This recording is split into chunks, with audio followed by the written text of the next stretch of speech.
دا یو اهمه مسله ده د نکریزو باره کې د زنانو چې آیا زنانه کومه زنانه چې نکریزې استعمالوي نو د دې د لاس خوراک جایز دی که جایز نه دی.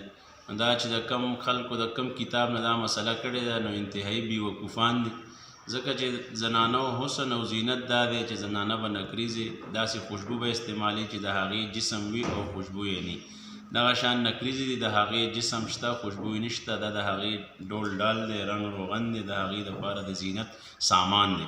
نو لہذا دا مسله چې هر چا هم کړې ده غلطه مسلې بیان کړې ده، لہذا زنانو دپاره د شریعت مطابق د خپل دغه مطابق خپل خاوندانو ته ځان ښایسته کول، نکریزې لګول. مخکې زمانه کې دنداسې به وې، نن سبا نور د صفایي سوترایۍ دپاره ډېر شیزونه دي، نو هغه استعمالول جایز نه دي بلکې افضل او بهتر دی.